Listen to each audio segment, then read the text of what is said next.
calling the meeting to order for our April board meeting for the Greater Peoria Mass Transit District. May I have roll call, please? Oh, I will do roll call because our secretary is not here. Okay, Mr. Knox. Present. Mr. Here. Present. Mr. Morse is Morse. present. And I'm present. Pledge of allegiance, please. I pledge allegiance to the flag of the United States of America and to the republic for which it stands, one nation, under God, indivisible, with liberty and justice for all.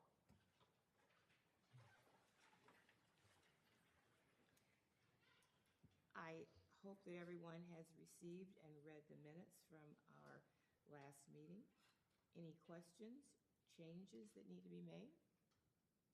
Seeing none, may I have a motion? So moved. Second. All in favor? Aye. Aye. Motion carries. Do we have any communications? None. Report of officers and trustees? None. Report of standing committees? None. Report of general manager?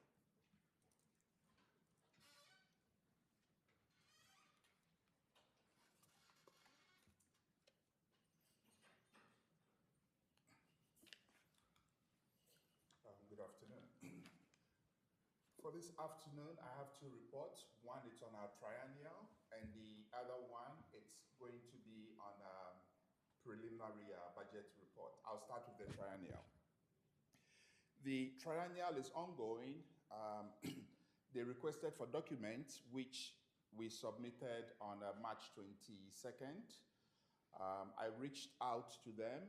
They're going to be requesting for more documents sometime during the summer, precisely in June.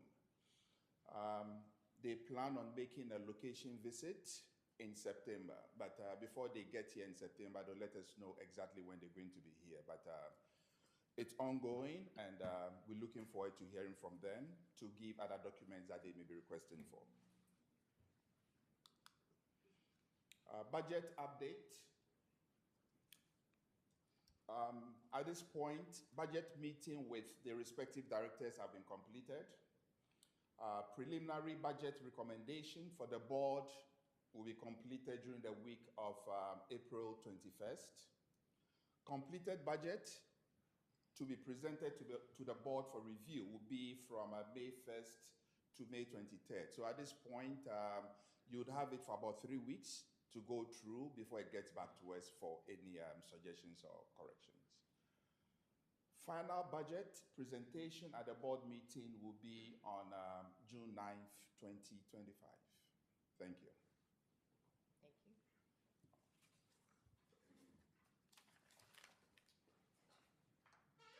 Report from our Assistant General Manager.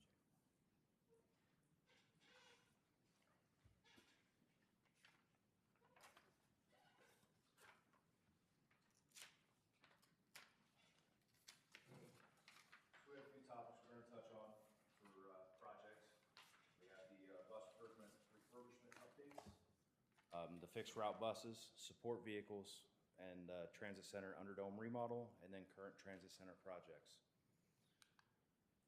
As first, the 2206, we had that delivered here on the 3rd, so that would have been the 6th bus that we have back. They also picked up 2219 at the same time.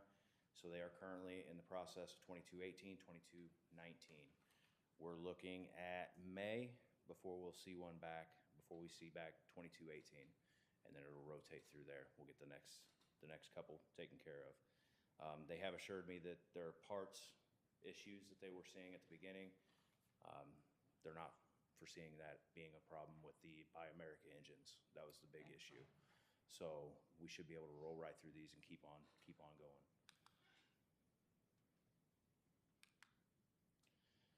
The fixed route bus plan has not changed. We're still looking at the 10 refurbished rehab buses coming back. We have the new flyer buses that are projected to be replaced 28 to 29. The three Proterras, we are working on some difficulties with Proterra and Phoenix.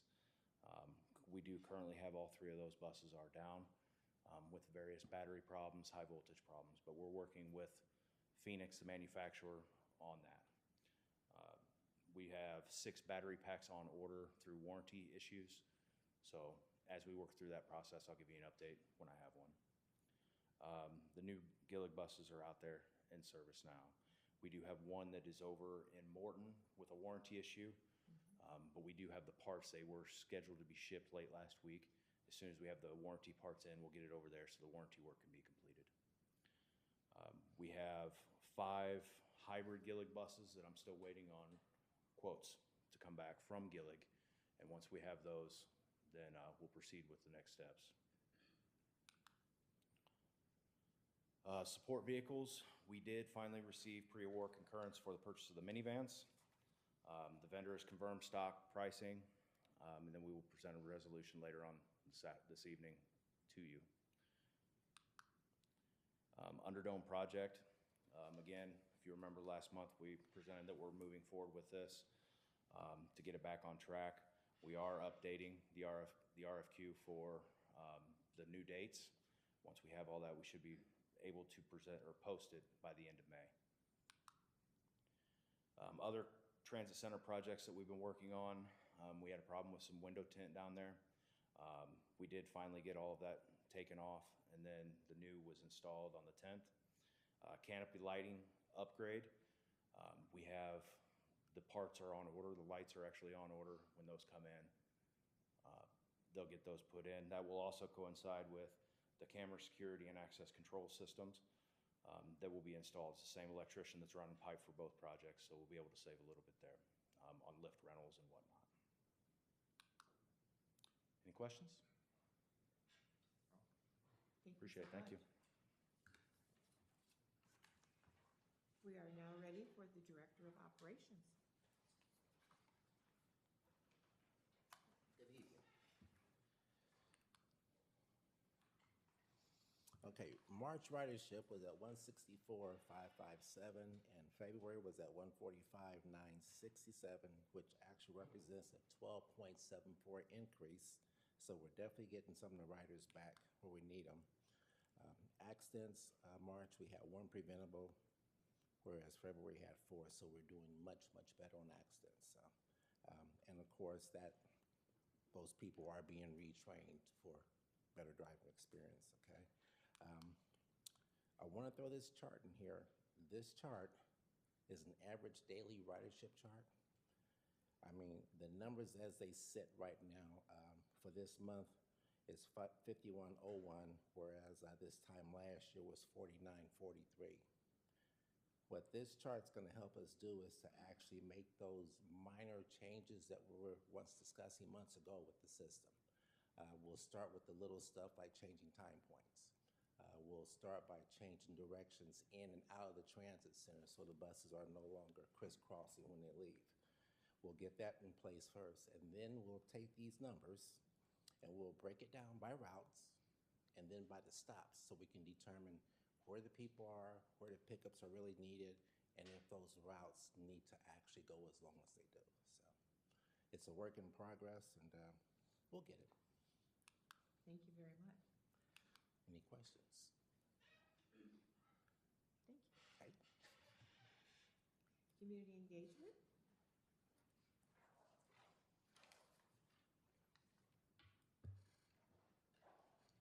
Good evening, board members. I will be presenting on the marketing and community engagement updates. So for a community engagement activity, yearly, we usually are a part of the Bon Appetit event, and this is with Epic. So it was the 14th annual event at Paradise Hotel, and it was held on March 20th. They usually always have a world-renowned chef, so this year it was Chef Amanda Freitag. All proceeds benefited many services at Epic, and so during that time that they have this event, they usually ask for donations, and also they have a silent auction. So CityLink was represented at this event. We were a Sapphire sponsor, so we had 4 tickets, and so we had a board member and some employees that attended the event. Summit of Hope. So this event was last Thursday, April 10th. It was held at the Peoria Civic Center. It's approximately 600 attendees that came to this event. They are parolees and probation officers. And what they do is provide a one-stop at the Civic Center during this time. It was from 10 to 2. So CityLink's role was to have a booth available because we need to provide public transportation service to these individuals that are coming back into the community. And so we provided rider's guides, and then also we worked with the Illinois Department of Corrections, Illinois Department of Public Health, and the Peoria Police Department on day passes. And so they purchased about 600 for this event for their attendees. Jerome Lilly Passenger Appreciation Day. So this will be taking place this Thursday. We're going to celebrate the 16th annual Jerome Lilly Passenger Appreciation Day. And for those that don't know who Jerome Lilly is, he was a well-beloved and respected general manager for CityLink. I just found out, though, that he was only the general manager for about a month and a half, and then he ended up passing away. But we always try to pay a tribute to him every year, and so we always do it with the Passenger Appreciation Day. So we have a press release that will be sent out to the media. Advertisements have been created for social media, the transit center lobby, and then the fixed route buses. We also disseminated information to CityLift and CountyLink as well. All passengers that stop by the transit center lobby will receive a CityLink giveaway on April 17th, and it'll be from 8:30 to 11:30 a.m. And the giveaway items will be available while supplies last during that period. And we will be giving free rides as we do every year. Are there any questions? Just one. The free rides do extend to paratransit, correct? They do, Okay, yes. all right, just Yeah, one. we made sure of that. Okay, Thank you. thank you. Report for TransDev. I would have Paige, Angel is not yet to have been presented for.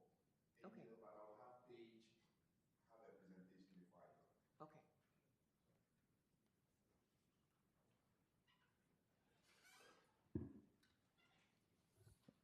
Good afternoon or good evening.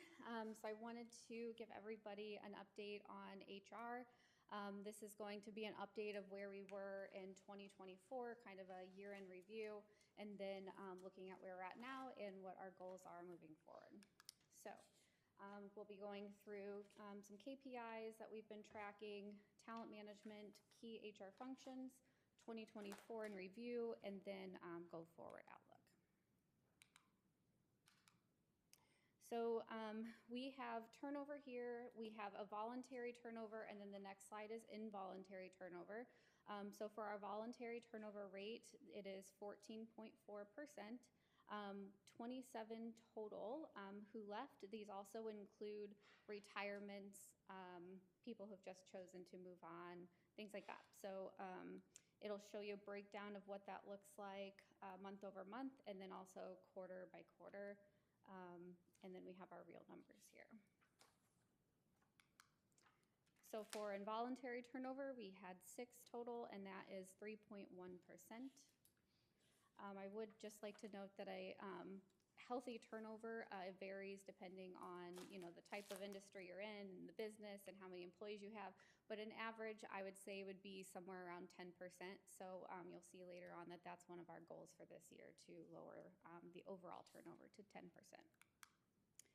So 2024 promotions by race, gender, and department. We had 9 total promotions. 4 were females, 5 were males. There's a breakdown between their race and also department. We've got our total interviews for 2024, which was 116. We extended 41 offers. Internal promotions, we had 9 and 6 retirements. 2024 miscellaneous analytics, Illinois unemployment rate dropped from 1.75% in 2024 to 1.45% in 2025. According to our annual employee satisfaction survey, employee satisfaction scores overall rose by approximately 50% in 2024 compared to 2023. Estimated cost per hire for bus operators only, that is $5,255. Just to give everybody an idea of the dollar amount that it costs just to hire one person.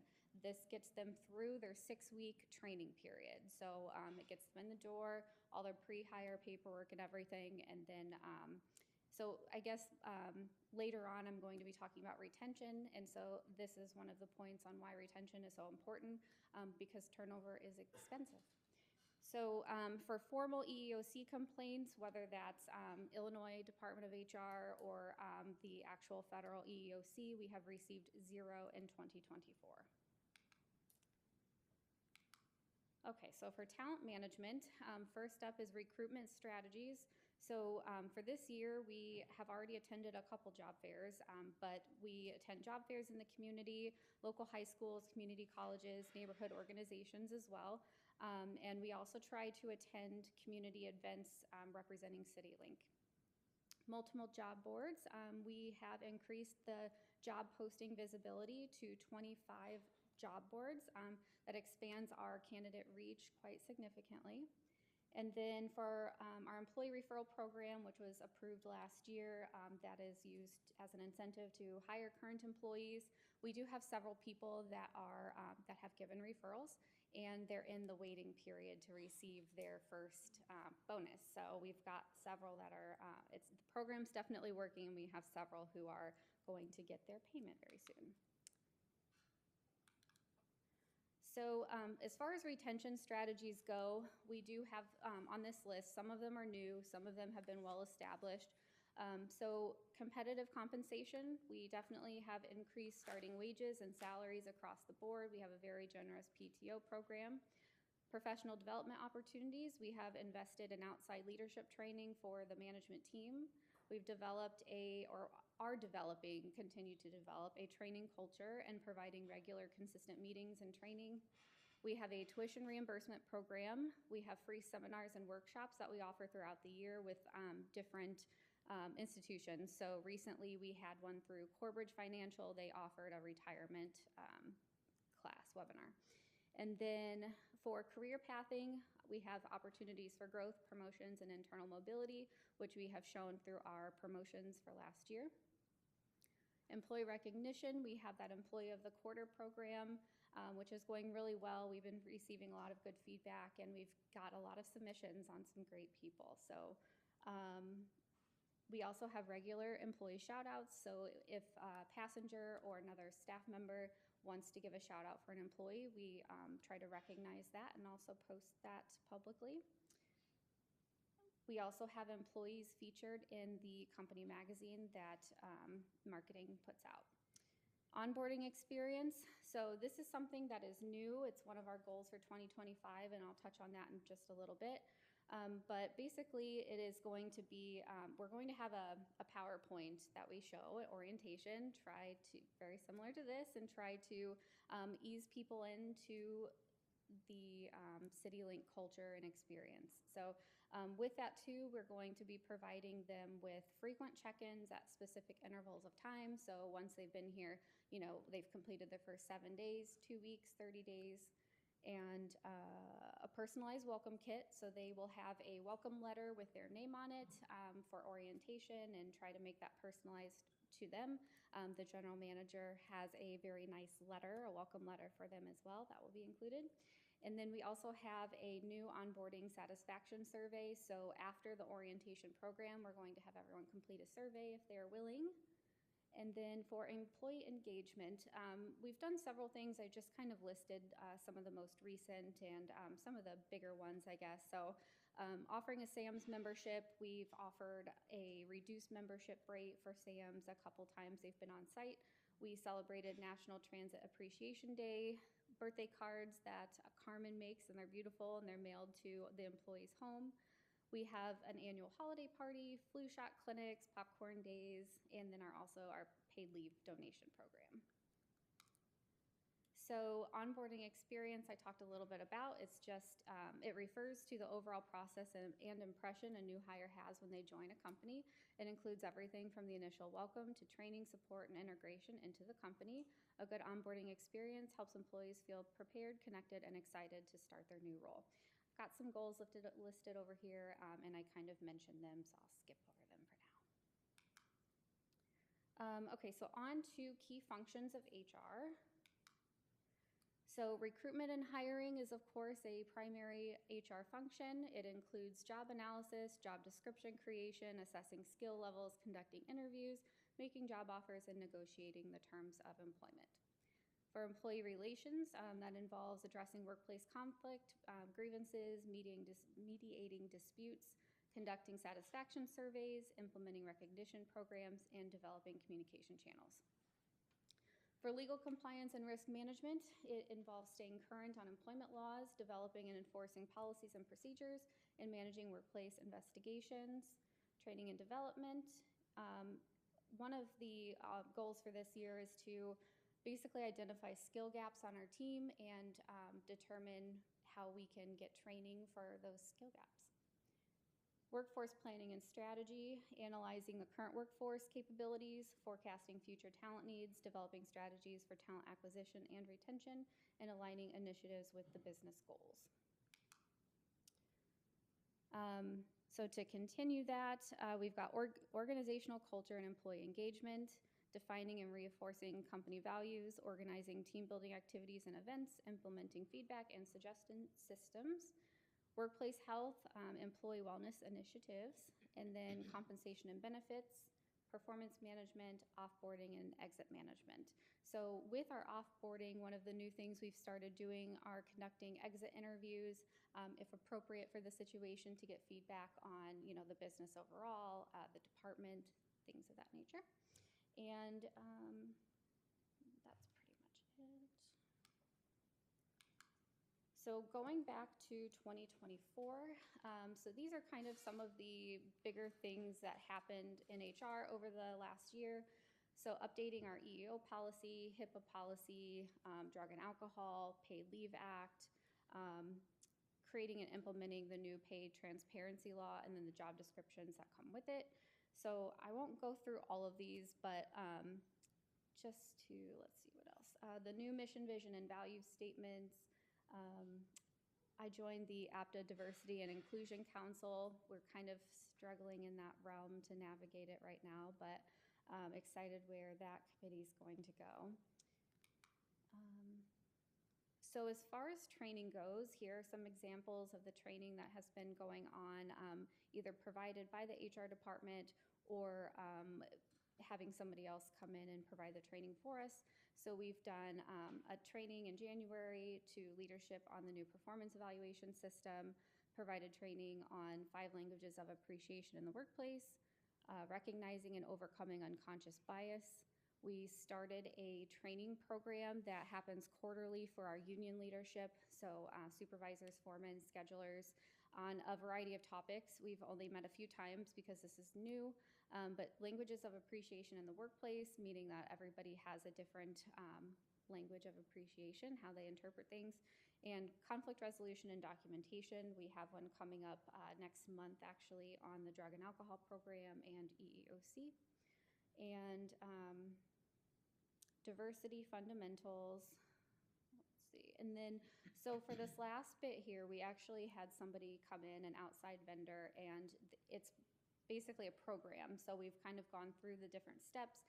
They've done a DISC training, emotional intelligence, leadership versus management, and vision alignment and execution for the leadership team. We actually have one coming up on Wednesday this week. So for payroll, so improve employee experience with payroll administration. Employees do feel welcome and encouraged to discuss their payroll concerns with HR. Employees have reported a notable increase in satisfaction with addressing payroll issues in a timely manner. And then HR has taken steps to offer a more personalized responsive service, ensuring quicker resolution of payroll concerns. So some of you may know, I think a few of you may be new, but we have taken over payroll from the finance department. That is something that just happened at the last year, I guess at the end of the previous year. And so these are some of the process improvements that we have made since taking over the payroll function.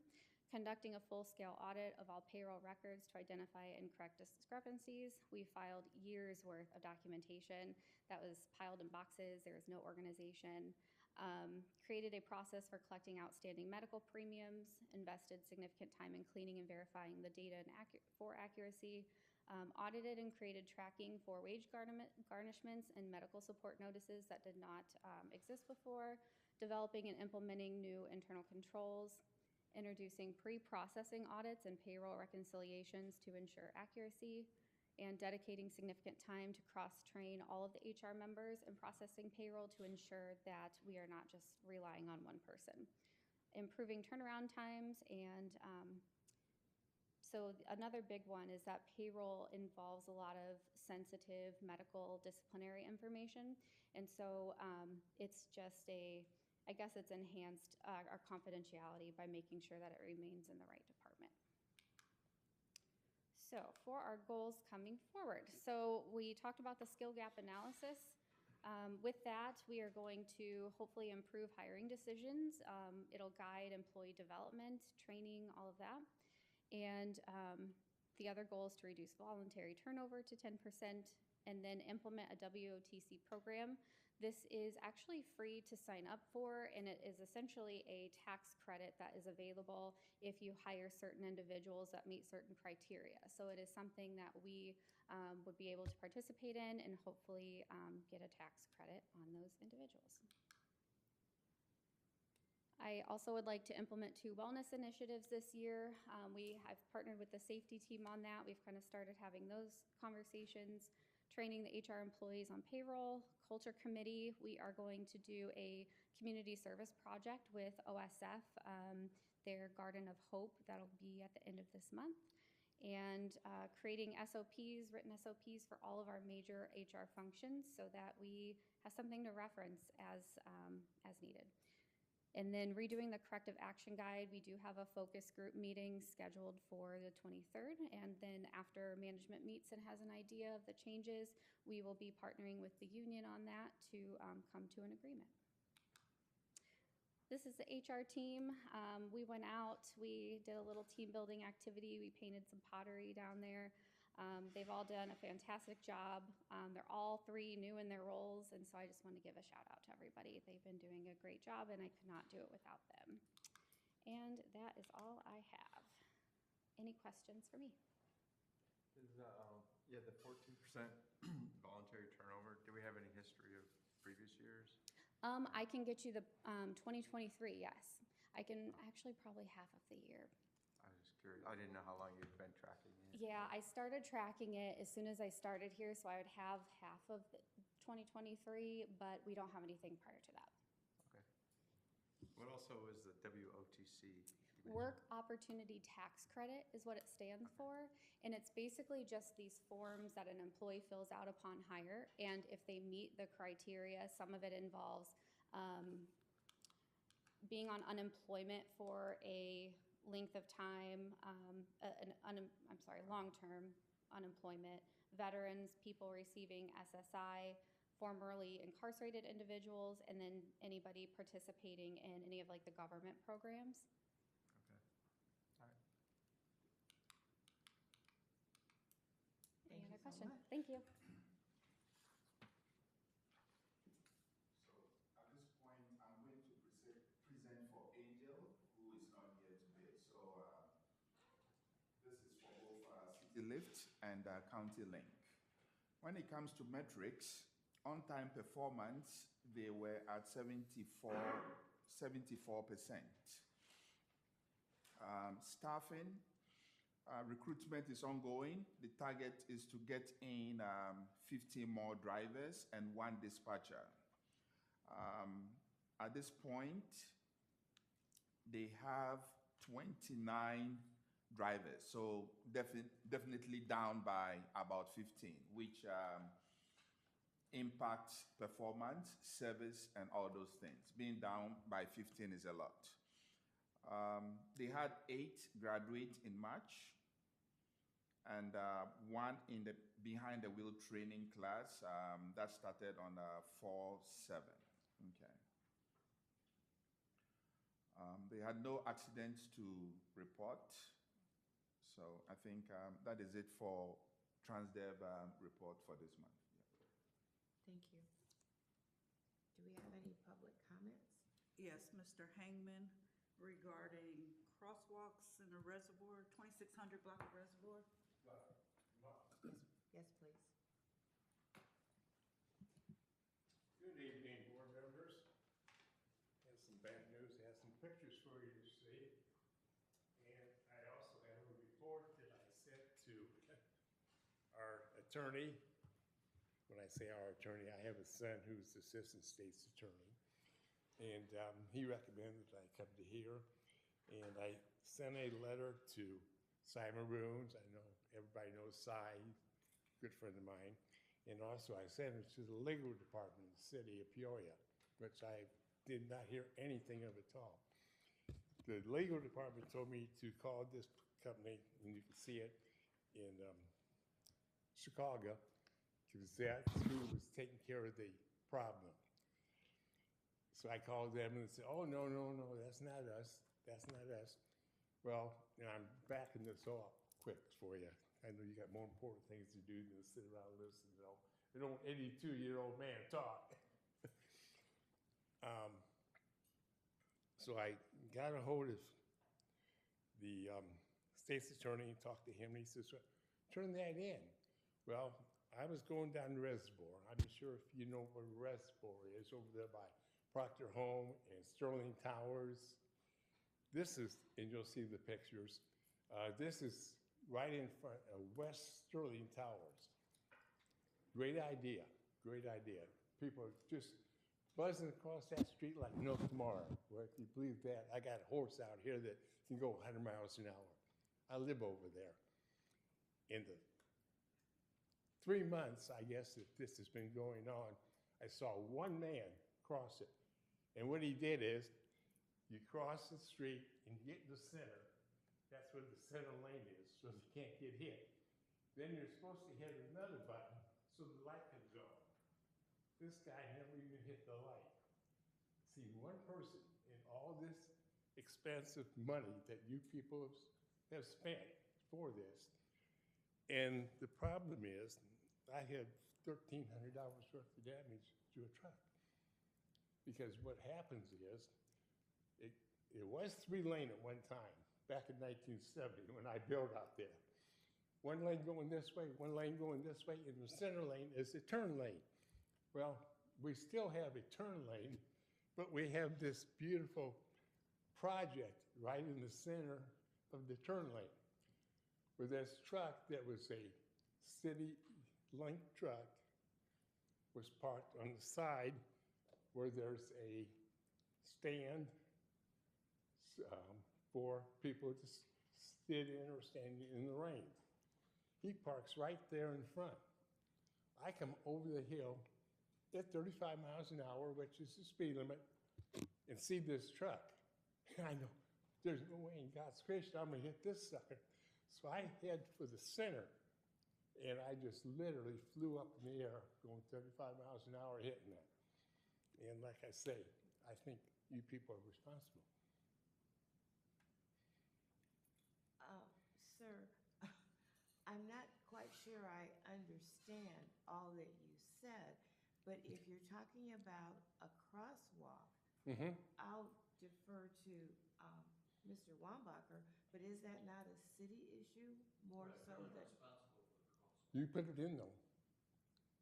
No, we don't put in crosswalks. The city puts in crosswalks. We don't Well, have legal authority. Okay, I'm not gonna, I'm not arguing or anything like that. But then why would the CityLink truck be there working on the side of the road where people can sit and wait for the bus? That's who caused the problem, was the truck. I don't know what the circumstances were. If you feel that you have some type of a claim for damage, And Then- I'm not, you know, Then you need to submit it through our system that we have that handles claims and things. but I don't know who that is. Nobody can tell me. Well, you send it to me and I'll take care of it. I need I your mean, name. I will forward it on to, Okay, you can claims send this if adjuster. you want. Here, you want. sure. Sorry, Kurt. No, I'm not trying to give you a hard time. I mean, I'm not trying to get a rip off. You saw the truck that I drive. It's not bad No, I looking haven't truck. seen anything yet. Right, it should be coming around the horn. Oh, pictures right there. Pictures. Oh, right- okay, I'm sorry. I mean, it's, truck is very well taken care of. And after they had the whole project done, it looks very nice now, but in between time, it was hell. Right, but we don't put in crosswalks at all, okay? Okay, who The would city does. authorize it? City of Peoria does, Have you been or to- West Peoria, or have you Peoria been to- Heights if you're in the Heights. Are you No, technically in the Heights? I'm Peoria. It's right there by Holy Family School, church. Yeah, Have you been to the city council? No, because they told me they had nothing to do with it. Okay. well, they have I'm- nothing, if we have a truck there, it may be there because it was doing maintenance with Right. regard to the shelter, not the crosswalk. We don't maintain the crosswalk. But he was in the wrong lane then. He was in my lane. I don't know what lane he was in, but Well, if we will take your, okay. do you want your pictures back? No. Okay, all right, I will forward this information on to the claims people, Okay, and they will be in contact, I mean, they'll investigate the issue and, okay. I mean, do you see where I'm coming from them? I'm not trying to be smart or anything. What the problem was, that truck was in my lane. And there's a police report, and maybe you didn't see that. That's I've there. never seen the police report, so I I got have one. no idea what's. He says, "Do they have his flashes or anything on?" I says, "No, there's two guys standing by the side of the truck."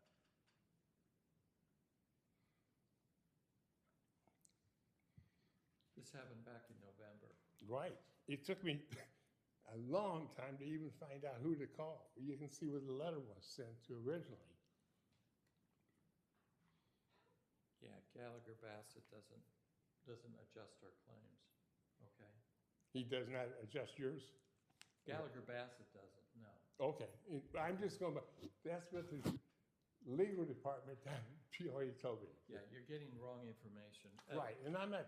Gallagher Bassett may adjust the city's legal claims, but they don't necessarily adjust ours, not for this kind of a case, Okay, okay? yeah. Well, was that correct? And if they do this, the city claims, then they're the ones that, and I'm not trying to put words in your Yeah. mouth. The city put in, whatever crosswalk is there, the city would have installed it. We have nothing to do with that at all. Okay, Absolutely nothing. okay. We've never installed a crosswalk in the more Well, than who 50 put the one years. down here by the Glen Park?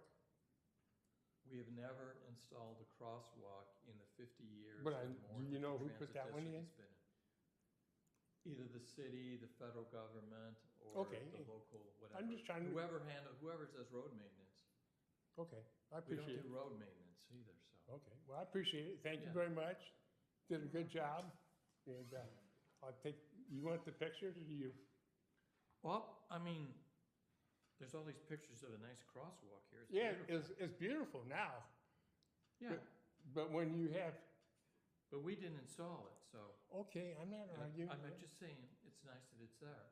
It helps people cross the street, which is probably. But there's a good thing. nobody crossing the street, sir.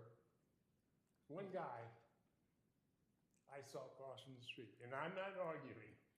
I We- live, huh? We appreciate what you've given us. Okay. Mr. Wambacher will look into it for Okay, you. and I'm not being smart, not trying to be. Life's too short. Absolutely. Okay, thank you. God bless. Thank you for coming. Old business? New business? Resolution 2523.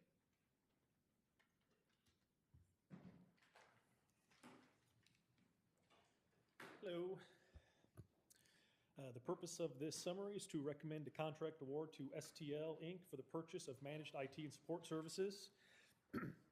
This is what we have currently in terms of servers, hosted servers, backup, disaster recovery, antivirus, email filtering, and whatnot. We've been in contract with them for the past 5 years and even longer. We put out a request for proposal for the purchase of managed IT and support services. The term of the contract is for 3 years and 2 one-year options. We received 7 proposals with respect to the solicitation and were deemed responsive and responsible. An ad hoc committee conducted an evaluation and found that the proposal submitted by STL best met the evaluated criteria as set forth in the RFP. And you'll see a little bit below that the scores that we had for those businesses with STL with an average of 8.875. Federal and state of Illinois procurement practices with regards to a formal request for proposal process were followed. This is accounted for in the IT budget. And it is recommended that the Board of Trustees award the contract to STL Inc. for the purchase of managed IT and support services in an amount not to exceed $720,037.80 for a 3-year contract and 2 one-year options. Any questions, gentlemen? Since you were hired full-time, Chris, were we always with STL, or was there a lapse in? Yes, so we've been with STL. Previously, I worked with STL and I was contracted on site. Within the last year, I left STL and was hired on site. So instead of paying STL for an on-site engineer, we'll drop that aspect of the contract and we'll just pay them for the hosted servers, backups, antivirus, and whatnot. And then I'll remain at CityLink as your on-site director of technology.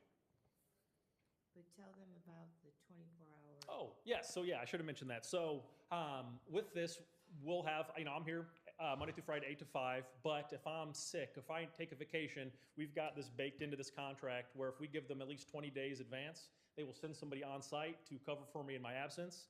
And then beyond that, we've got 365, 24/7 support at midnight, at 5 in the morning. If you can't get a hold of me for some reason, STL is kind of my backup in that regard.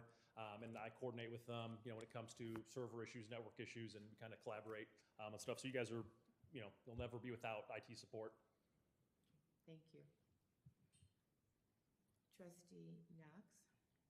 I propose we accept the resolution as presented. Trustee Hare? I approve. Trustee Morris? Approve.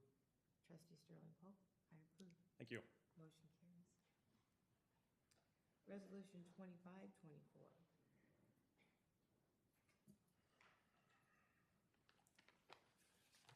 Hello again. So Greater Peoria Mass Transit District has sought to purchase 4 support vehicles that will be utilized in ancillary roles for daily operation of public mass transit system. This will replace 3 vehicles that have long since passed. We've had a couple of them that have been down for quite some time. Then it also adds an addition to another vehicle that we have on site for our administration staff to go to meetings, public hearings, and all of that. So it is recommended that the Board of Trustees award the contract for purchase of 4 7-passenger vans to Bob Writing's Fleet Sales for a total cost is $175,012. Any questions? Okay, roll call vote. Trustee Knox? We need a motion. Do I need? I'm sorry. Yeah, I motion we accept the proposal as, a resolution as presented. Second. I'll second the motion. All in favor? Aye. Now we go. Trustee Knox? Approve. Trustee Hare? Approve. Trustee Morris? Approved. Trustee Sterling Polk? Approved. Thank you. Financial report. Good evening, Board. I'm here to present the financial report. The purpose of this month's financial report is to summarize the March 2025 financial activities, and they're divided by the operating and restricted funds, and to seek approval of the payment of all of the invoices that were submitted. In March 2025, the total monthly operating expenses were $2,856,541, and this represents 7% of the fiscal year annual budget, and the total monthly expenses to date are 14% less than the monthly projections. I recommend to the board to seek approval of these requested disbursements. Any questions? My only one is normally we have a copy of what you're reading so that we actually see it. Do you, The first thing I have here is just the bills. do you, It's okay. I mean, I just like yeah, I gave it, to look at it. Okay. May I have a motion to approve? So moved. Second? I'll second. All in favor? Trustee Knox? Approve. Trustee Hare? Approved. Trustee Morris? Approved. Trustee Sterling Polk approved. thank you. Thank you. Thank you.